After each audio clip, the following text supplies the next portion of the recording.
In 2018, Akio Ishimaru, 46, was working at a manufacturing plant in Japan and was messing around with a co-worker when that co-worker grabbed an air compressor and blasted air against Akio's bottom outside his clothes.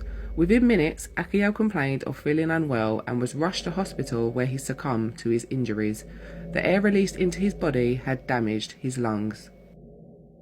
44-year-old Sarawat Bird Sisawat was an overworked news reporter at the Thai News Network and would reportedly ask management, "When will you hire more people? Do you want me to die first?" On February the 3rd, 2023, colleagues saw Bird sleeping at his desk. They didn't think much of it as they knew he was overworked and left him alone. The next day, the office cleaner found Bird still sleeping at his desk. They then realised he had passed away. On April 14, 2023, in Colombia, 26-year-old seafood warehouse worker Julio Armando was coming to the end of his shift and looking forward to being able to celebrate his 27th birthday that was that day. He was moving stock into a refrigerated room when an elevator used to ferry products fell on top of him. It is understood he had been using the lift himself to travel between floors. Colleagues rushed to help, but it was too late. Julio had died instantly.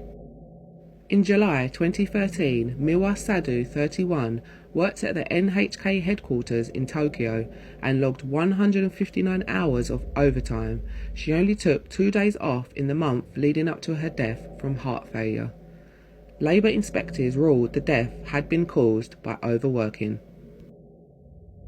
In the early 2000s in Helsinki, an unidentified man who was in his 60s died in his office while checking tax returns. He had his office door closed at the time, so people thought he wanted to work in peace and no one disturbed him. 2 days later, a friend called to have lunch. When the man didn't answer, they stepped inside his office and discovered that the man had died. In March 2018, a 40-year-old man named only as Ravinder was working at an Indian factory when he had the nozzle of an air compressor directly inserted into his rectum as he was bent over picking up items. The blast prompted howls of laughter from colleagues, but Ravinder stumbled, collapsed, and died on the spot. In 2019, in Sydney, Christopher Casanti, 18, was working at the Macquarie Park construction site.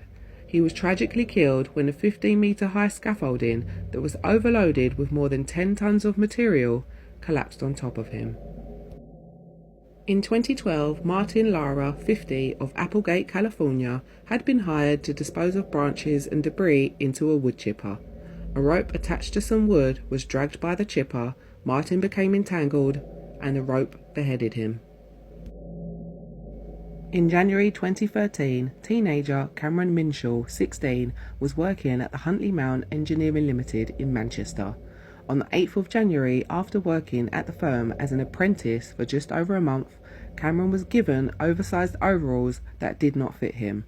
He was working on a steel cutting lathe machine when he got caught in the machinery by his overalls.